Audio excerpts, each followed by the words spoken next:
Shalom, shalom et bonjour. Merci de rester connecté à cette chaîne.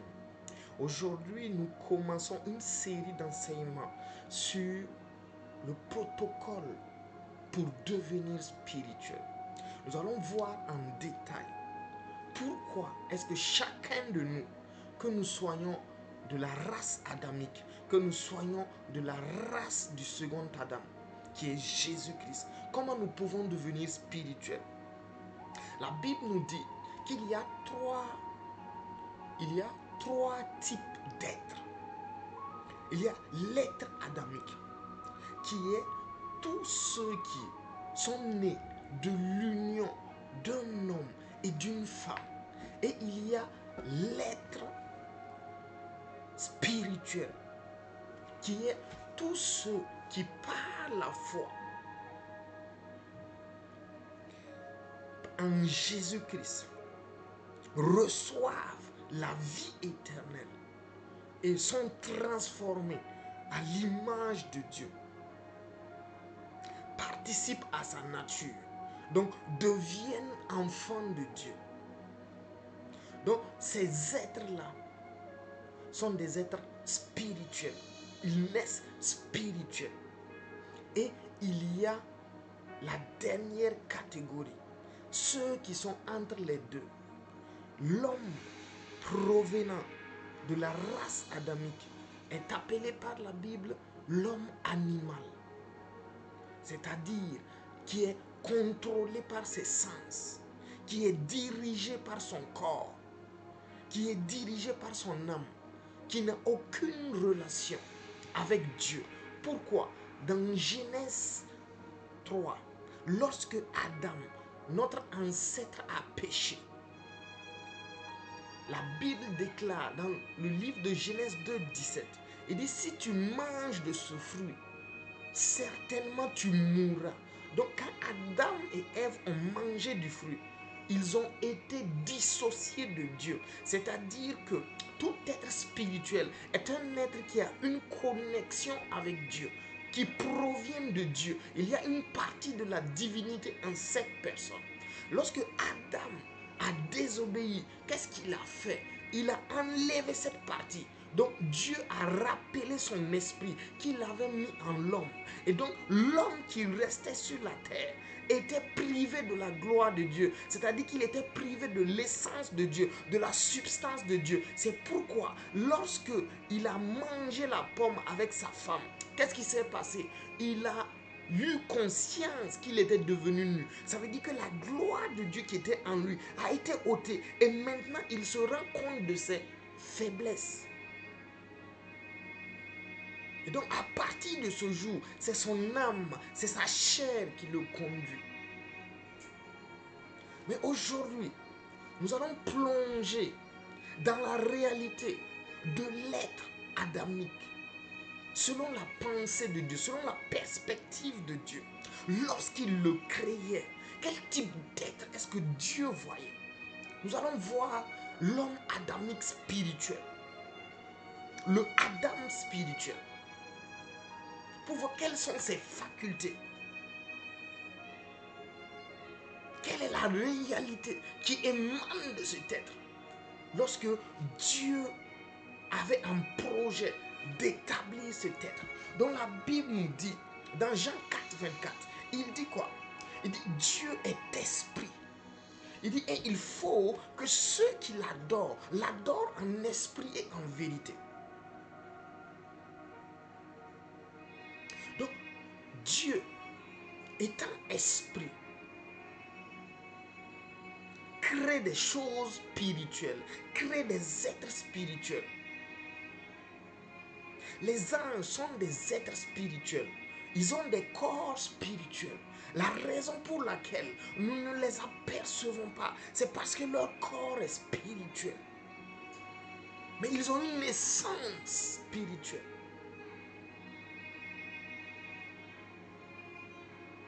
Leur esprit est dans un corps spirituel, leur permettant de traverser la matière, de dompter la matière, de dompter la création.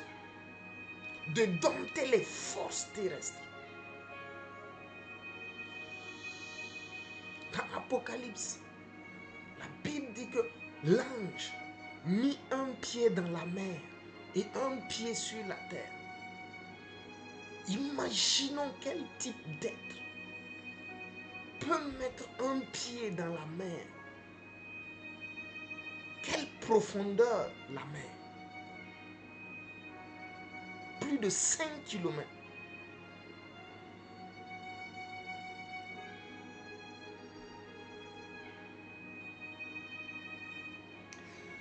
Donc, dans Genèse 1, 26, Dieu avait en pensée, Dieu avait un esprit dans sa communion. Le Père, le Fils et le Saint-Esprit avaient un désir, c'est-à-dire créer un être qui pourrait les ressembler en tout point. Alors Dieu dit, faisons l'homme à notre image. Le mot hébreu image utilisé là-bas, c'est le mot selem. Selem. Et selem veut dire, dans ma recherche, au moins 3 choses.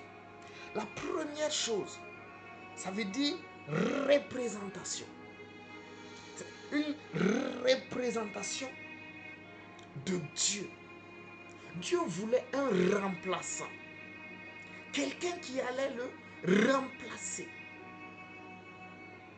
Un ambassadeur qui allait parler en son nom, qui allait vivre en son nom, qui allait gouverner en son nom.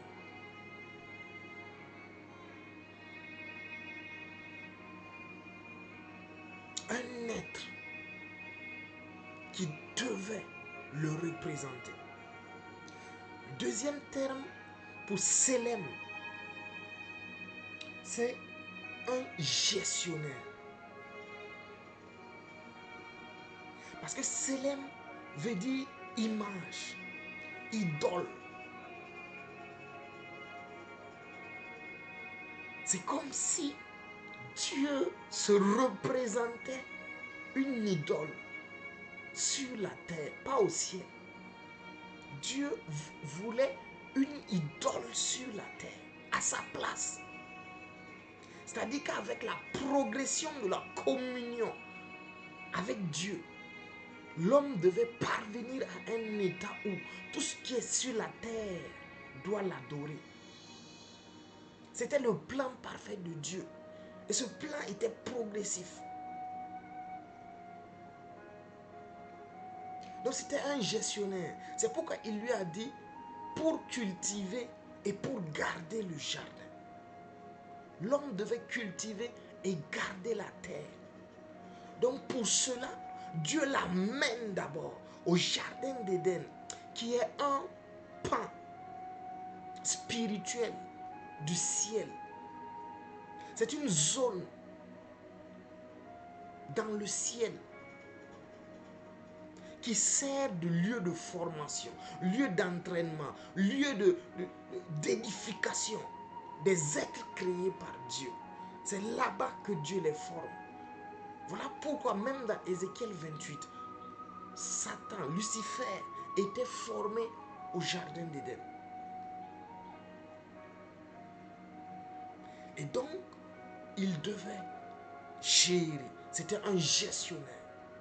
Parce que Dieu gère tous et toutes créatures sous le ciel et sur la terre.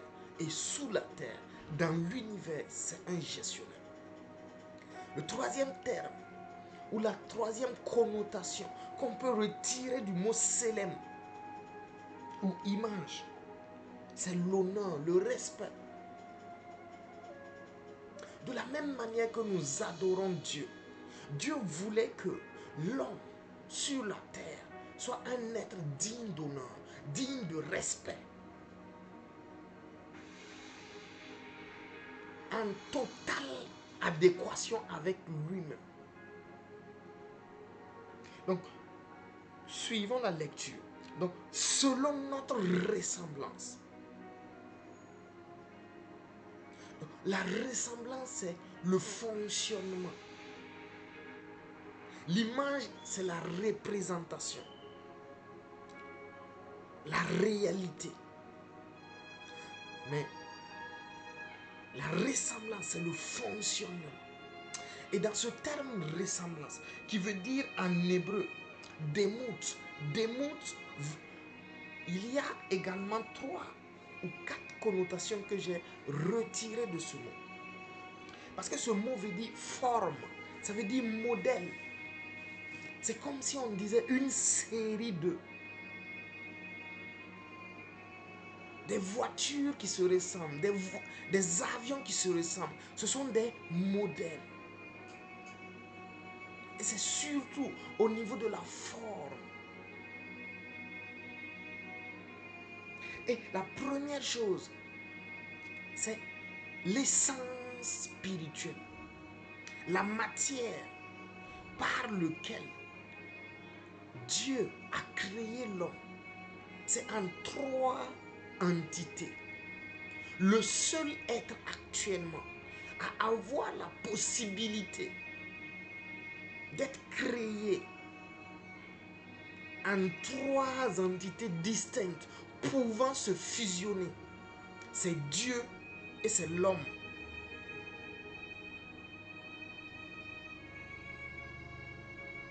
Dieu est sur le trône. C'est le Père. C'est lui qui a le corps. Dieu est également esprit. C'est l'esprit du Père qui est capable de sortir du Père. En fait, la réalité de l'homme devait être que on a été créé en 3 entités distinctes, mais par la communion, les 3 devaient fusionner. C'est pourquoi il y avait l'arbre de la vie du corps. Il y avait au milieu du jardin un arbre de la vie pour que lorsque l'homme aurait fusionné son âme et son esprit, qu'il puisse prendre l'arbre de la vie du corps pour que les 3 fusionnent avec la capacité que l'un puisse sortir de l'autre et revenir comme bon le chante. C'est-à-dire que Adam allait être capable de se retrouver sur Neptune étant en même temps sur la terre. Parce que le mot terre sur lequel Adam avait été préposé, nous allons le voir dans le mot dominer. C'est Eretz. Et ça veut dire tout territoire en dehors du ciel. Qu'est-ce que cela veut dire? Ça veut dire que Dieu, de la terre Adama jusqu'à toutes les galaxies, à part le ciel, Dieu voulait donner à l'homme pour qu'il lui représente. Donc il allait être capable d'être en un point et d'aller dans tous les points en même temps que Dieu est. Comme Dieu le fait. C'était l'idée originelle de l'Adam spirituel.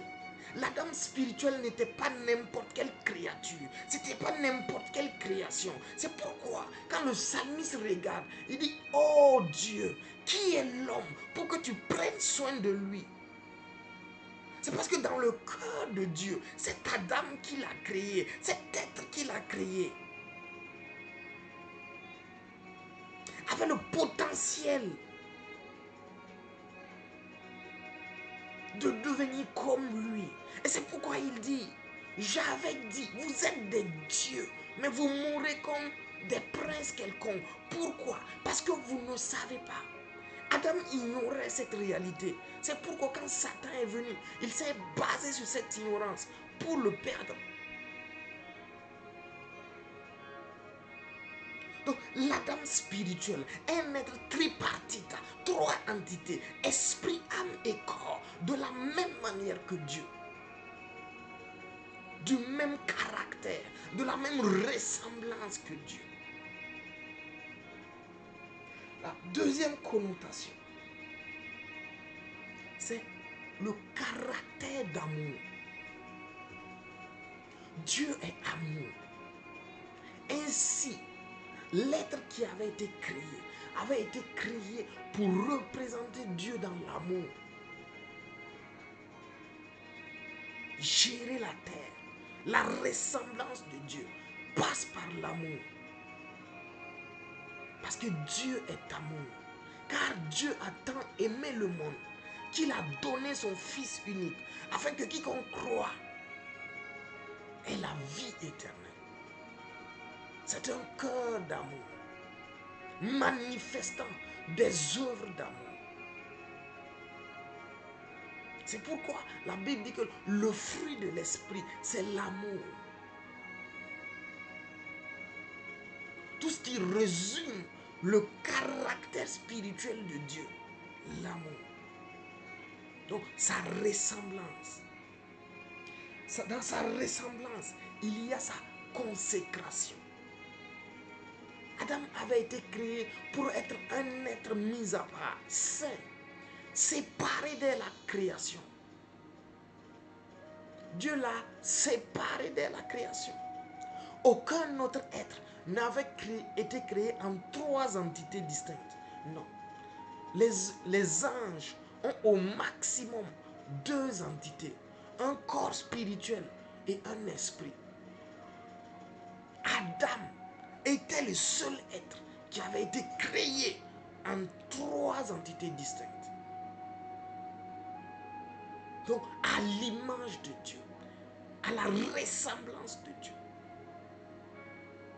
Quelle grâce!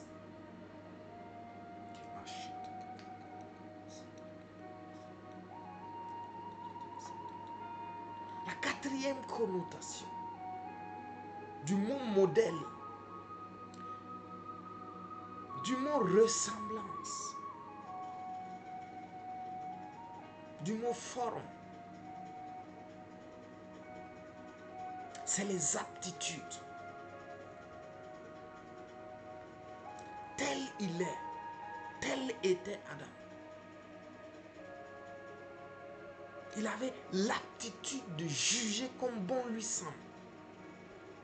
Dieu est un juge, car il est roi. Donc, cette capacité de décider, cette capacité de trancher, ce libre arbitre, lui avait été donné. C'est pourquoi l'autorisation lui avait été donnée de nommer tous les animaux, toutes les créatures, et il le faisait avec perfection. Il jouait son rôle de juge et son rôle de père. C'est des aptitudes de pourvoyeur. Il devait cultiver et garder le jardin. Donc, il devait pourvoir à la protection, pourvoir aux ressources qui allaient permettre le développement de cette terre. Il allait être le garant légal de la dynamique d'évolution sur la terre. C'était ce qui était dans la pensée de Dieu, ce qui était dans le cœur de Dieu. Alléluia. Donc continuons toujours. Et il dit qu'il domine sur les poissons, sur les oiseaux, sur le bétail qui est sur la terre. Donc toutes les créatures et toute la création avait été donnée à Adam de dominer. Et le mot dominer, c'est radar. Radar représente deux points essentiels. C'est l'autorité, c'est-à-dire exousia, la capacité de trancher, la capacité d'influencer une réalité.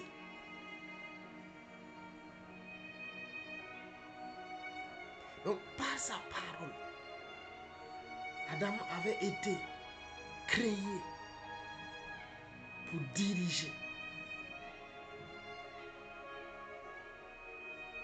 Et radar représente également la puissance. Donc c'est la capacité de forcer à obéir tout ce qui n'obéissait pas.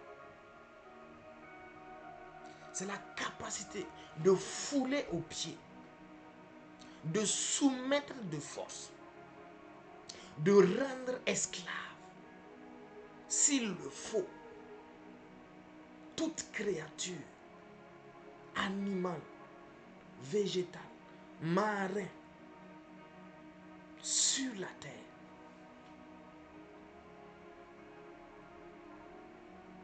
Ça, c'est la domination que Dieu lui avait donnée.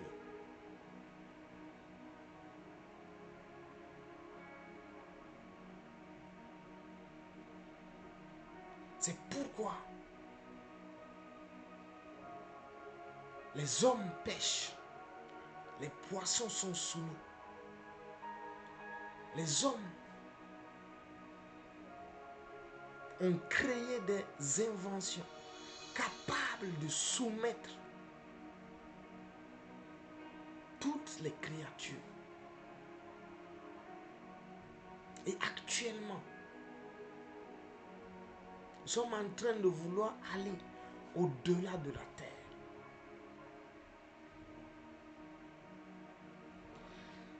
Le deuxième point, c'est le statut de l'être spirituel adamique. Dans Genèse 1, 27, il dit, Dieu créa. Les termes créer et former, il y en a 3 sortes. Et quand nous parlons de statut, nous allons revenir sur le protocole de designement, si on peut le dire, de Adam. Il dit Dieu créa. Le terme hébreu c'est bara. Bara veut dire créer, former, établir. Donc, la faculté, quand on dit bara, on est déjà au deuxième niveau de création. Ça veut dire qu'il y a une matière sur laquelle on se base pour bara. Mais quand il n'y a pas de matière, comme l'air, ou bien l'eau, ou les poissons, cela n'existait pas. Et Dieu les créa par sa bouche, par sa parole. Il les a créés. Donc le terme utilisé c'est asa. Ce sont des choses qui n'existaient pas. Ni dans la réalité spirituelle de Dieu, ni dans la réalité naturelle. Dieu les a appelés à l'existence. Parce qu'ils étaient au fond de lui. Donc, lorsque la chose vient à vouloir avoir plus de précision, on parle de bara. Pourquoi est-ce que nous insistons sur ce point? Ça y va de notre réalité sur la terre. Si nous ne comprenons pas comment Dieu nous a créés, nous ne pouvons pas comprendre comment nous allons fonctionner pour manifester ce qu'il veut de nous. Donc, dans le hasard, Dieu était en train de créer l'homme dans son esprit. Donc, au verset 26, quand il dit faisons l'homme à notre image, c'est le terme hasard qui a été utilisé. Donc, il s'est assis, esprit, père et fils. Ils ont communié, ils ont décidé Nous allons faire quelqu'un comme nous. Donc l'idée a germé. Maintenant, l'idée devait être beaucoup plus précise. Et c'est en ce moment qu'intervient Bara. Bara, c'est la création dans la précision. C'est pourquoi, à la suite, Dieu dit, il créa l'homme à son image, il le créa mâle, c'est-à-dire, il le créa homme zakar, zakar, mâle, et femelle, et femme, nekeba, nekeba. Donc, il y a plus de précision. Je sais que je dois créer un nom. Ça, c'est Asa. Il va avoir mon image. Mais je ne sais pas s'il va être femelle ou mâle ou les deux. Donc, quand j'arrive au niveau où je dis, je vais le faire mâle et femelle, ou homme et femme, ça c'est bara. Maintenant, dans Genèse 2,7, le terme qui a utilisé, Dieu forma l'homme à partir de la poussière de la terre. Ça c'est Yatsar. Yatsar. Y-A-T-R-T-S-A-R. Yatsar. Ça c'est façonner, fabriquer, former à partir d'un matériau physique. Donc, la raison pour laquelle nous avons dit tout cela, c'est parce que si nous voulons marcher dans la réalité, dans les aptitudes de cet être spirituel que Dieu a créé, soit l'homme adamique ou l'homme ou l'enfant de Dieu, que nous allons voir plus tard, c'est-à-dire en Jésus-Christ, il nous faut pratiquer le même protocole. C'est pourquoi dans Colossiens 3, versets 9 et 10, mais surtout le verset 10, Dieu nous dit une chose importante. Il dit, et ayant revêtu, au verset 10, l'homme nouveau qui se renouvelle dans la connaissance selon l'image de celui qui l'a créé. Le terme connaissance, c'est le mot épignosis. Épignosis, c'est une connaissance précise, une connaissance révélée, une connaissance tellement pointue d'une chose. Si je veux marcher dans la guérison, ou je veux marcher dans la domination de la nature ou de la création, en tant qu'être adamique, je veux passer à la dimension spirituelle.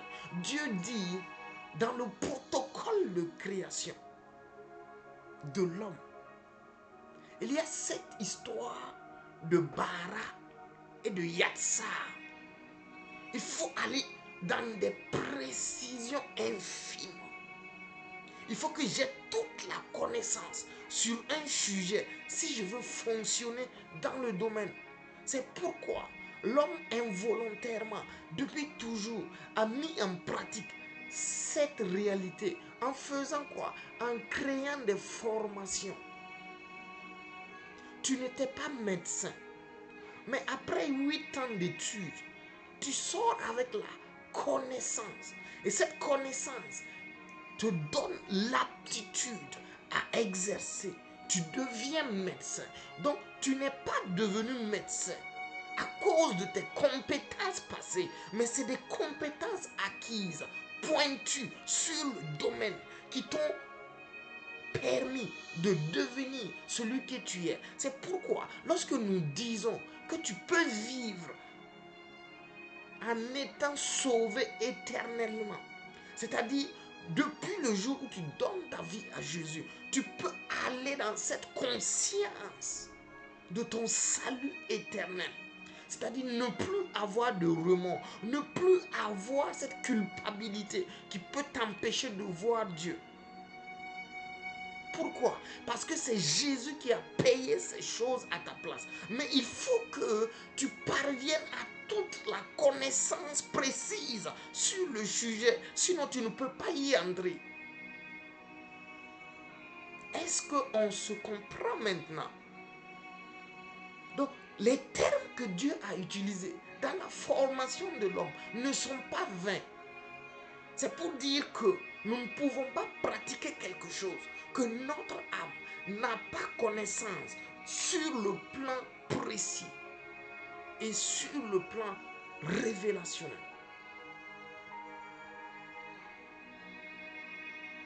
Donc, la troisième chose que nous allons parler de l'Adam spirituel, c'est son ordination. Et lorsque je parle de l'ordination, c'est-à-dire sa profession, notre ordination vient avec la bénédiction. Dans le Nouveau Testament, nous appelons ça la grâce. Jésus-Christ venu avec la grâce et la vérité. Moïse est venu avec la loi. Jean 1, 17. Mais dans l'Ancien Testament, cette ordination s'appelait bénédiction. Le terme utilisé, c'était la bénédiction. Les êtres spirituels n'ont pas d'enfants.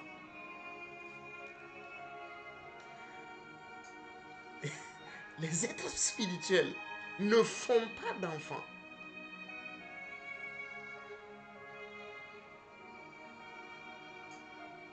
C'est Dieu qui a cette aptitude, cette capacité, cette réalité en lui pour produire des êtres.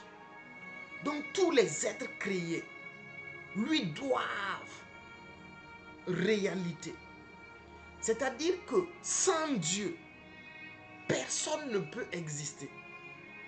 Mais sans nous, Dieu existe. Sans l'eau, le poisson ne peut vivre, ne peut subsister. Il finira par disparaître. Mais sans le poisson, l'eau reste eau. Donc Dieu a dit qu'il nous a créés à partir de lui. Donc sans lui, nous n'existons pas. Nous disparaissons. Parce qu'il est notre réalité, notre source, c'est notre Abba, c'est notre Père. Nous tirons notre substance de lui.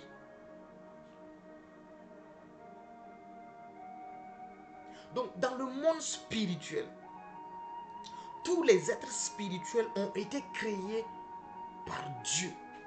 Ils ont été fabriqués, façonnés par Dieu. Donc dans un sens, ce sont ses fils. Mais ils n'ont pas la capacité de se multiplier.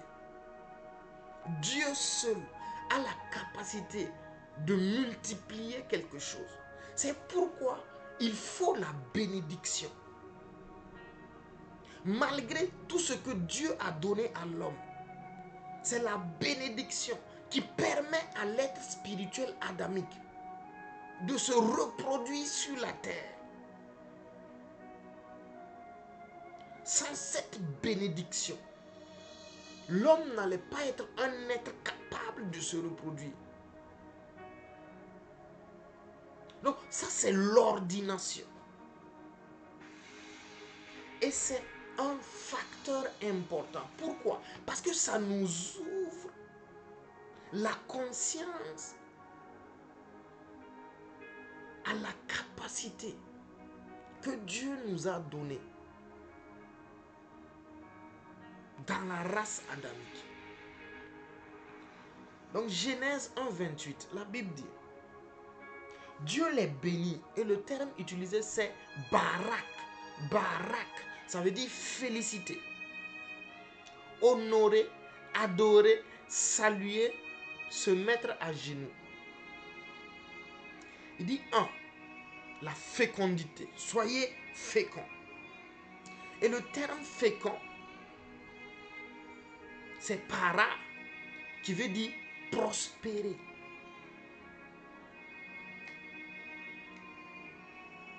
Porter du fruit, augmenter, produire. C'est pourquoi tout homme qui ne produit pas n'existe pas. Il faut faire quelque chose. Même quand un homme prend sa retraite, le fait de ne rien produire comme richesse, comme faculté, comme science, comme connaissance, comme idée, le fait de ne rien produire est un grand problème. Pourquoi? Parce que l'homme n'a pas été créé à la base pour ne rien produire, peu importe son âge. À cause de la bénédiction que nous avons reçue. Parce que la bénédiction est là. Une fois que nous naissons, cette bénédiction est là. Parce que Dieu ne se répand pas de ses dons. Il ne se répand pas. Cette bénédiction n'est pas partie. C'est pourquoi, en s'unissant à une femme, on peut toujours produire un être semblable à nous. Donc la bénédiction, elle est toujours là. Elle est valable.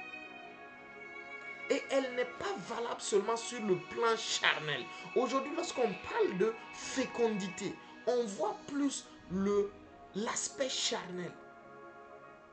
Mais nous sommes un être tridimensionnel. Si nous sommes dans la réalité du nouvel être. Et bidimensionnel. Si nous sommes toujours dans l'ancienne nature. Donc il faut produire dans l'âme, il faut produire dans l'esprit, il faut produire dans le corps. Parce que cette capacité, cette faculté est disponible. Le deuxième terme qui apparaît dans la bénédiction, c'est multiplication. Et c'est le terme rabat. Et rabat veut dire devenir grand, devenir nombreux, accumuler. Donc rabat veut dire la grandeur. C'était de pouvoir, comme on le fait aujourd'hui, nous disperser sur toute l'étendue de la terre, jusque dans les galaxies. Jusque dans les galaxies. Ça fait toujours partie de la bénédiction que nous avons reçue. Donc le fait qu'il y ait des scientifiques qui travaillent jour et nuit sans relâche pour que nous puissions aller sur la lune, pour que nous puissions aller sur le soleil, pour que nous puissions aller sur les galaxies, c'est lié à cette bénédiction. C'est Dieu qui nous a donné ce désir, cette bénédiction, cette faculté. C'est introduit dans notre conscience. Notre être rend témoignage de cela par nos découvertes, par notre désir d'explorer ce qui est en dehors de Adama. Parce que la terre où nous sommes s'appelle Adama. Mais le territoire qui a été donné à l'homme, c'est Eretz. Donc c'est au-delà de Adama. Donc c'est lié à ce facteur fécondité, multiplication dans la bénédiction, qui fait que nous avons ce désir sans cesse croissant.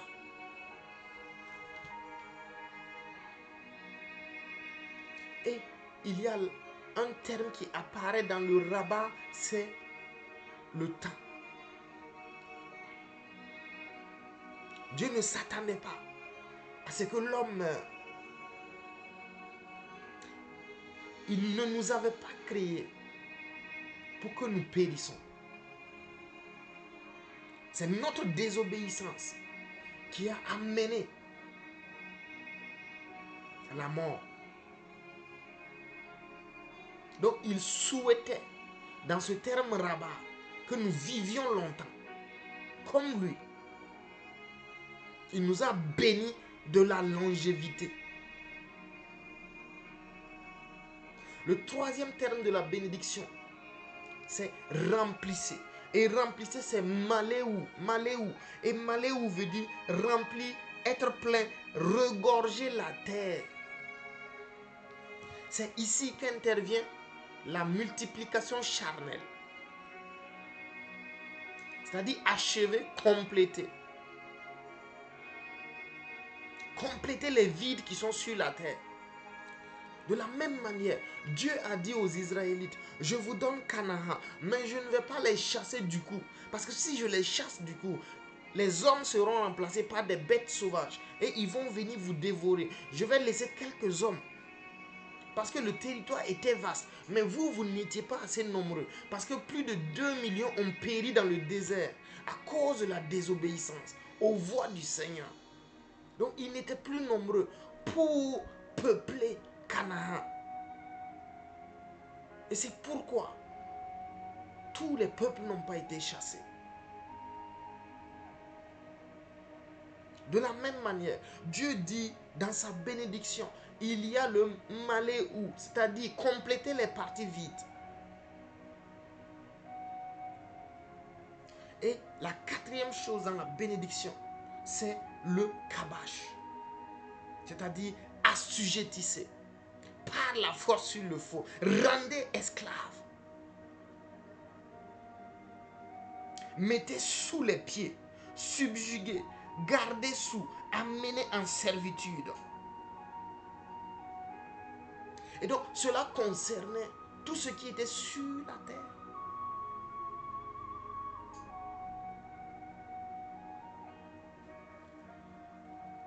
Sur la terre. Ces 4 aspects de la bénédiction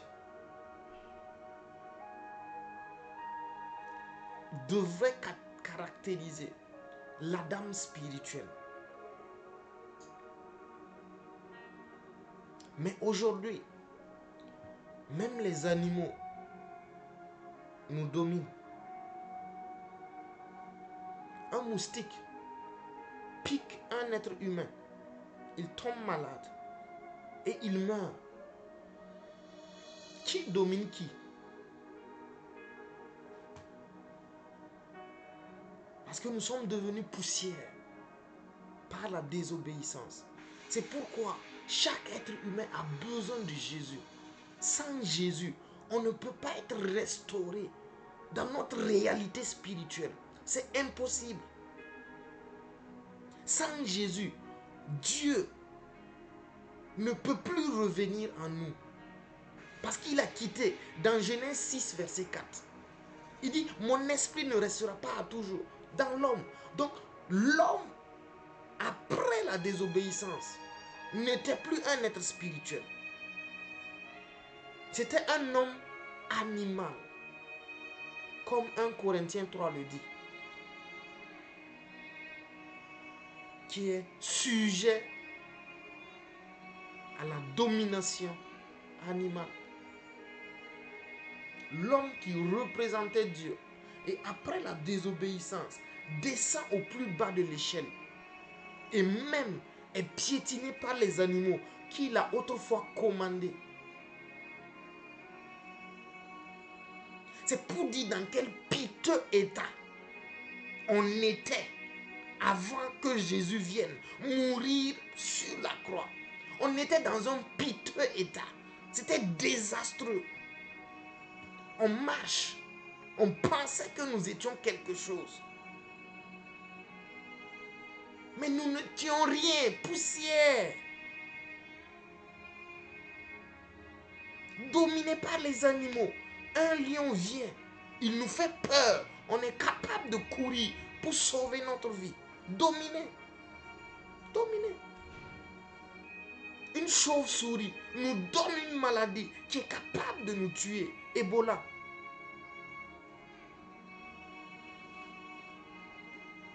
Pourquoi nous avions désobéi? C'est pourquoi quand on va voir le chrétien spirituel, on va comprendre pourquoi cet être-là est différent. Il n'est pas sujet à la maladie. Il n'est pas sujet aux faiblesses. Il n'est pas sujet aux limitations que nous avons. Non. Nous devons grandir dans la spiritualité. Nous devons devenir des êtres spirituels. Parce que les êtres naturels sont facilement destructibles. Tu fais un accident, tu tombes. C'est fini. Mais un être spirituel vit éternellement. Si l'accident est ici, il est ici. Pourquoi? Il est spirituel. Il discerne les choses avant qu'elles ne se passent. Les choses ne peuvent pas le surprendre. Jésus savait le jour où il allait mourir. Jésus savait que personne ne pouvait l'arrêter avant le jour J. Il était spirituel.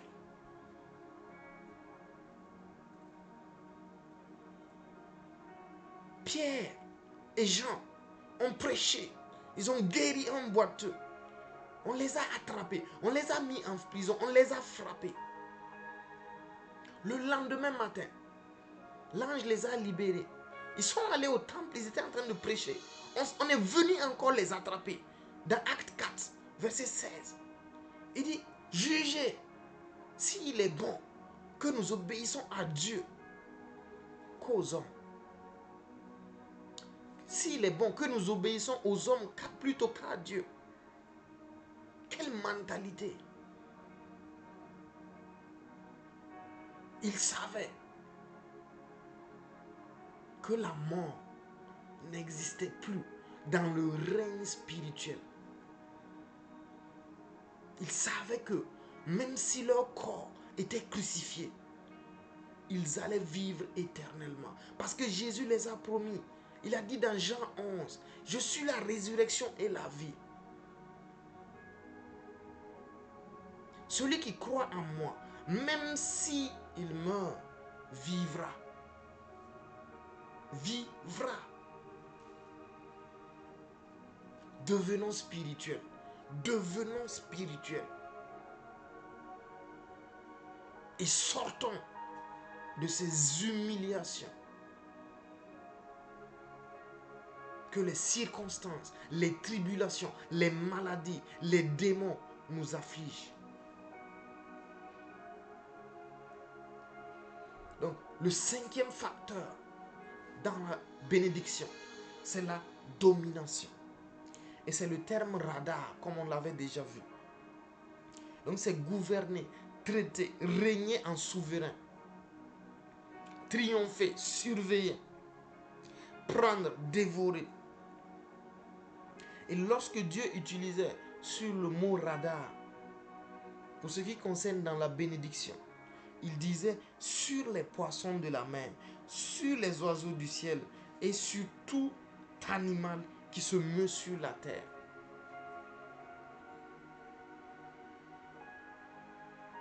La raison pour laquelle nous mangeons du poisson, c'est lié à cette bénédiction. L'homme ne pouvait manger du poisson si Dieu n'avait pas dit ça. Il dit radar les poissons, radar les animaux, dévorez-les, dévorez. Régnez en souverain. Faites ce que vous voulez d'eux.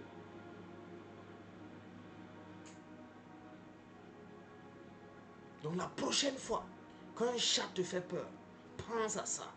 La prochaine fois qu'un salamandre te fait peur, pense à ça. Tu as reçu en tant qu'être spirituel la domination sur la création, sur les créatures. Pour la prochaine fois, nous allons voir quelle est la culture qu'un être spirituel doit avoir. Et aussi, le chrétien spirituel. On peut être chrétien, mais ne pas être spirituel. Shalom, shalom. Et aux prochaines vidéos, abonne-toi et tu seras en temps réel informé des nouvelles du royaume des cieux. Amen.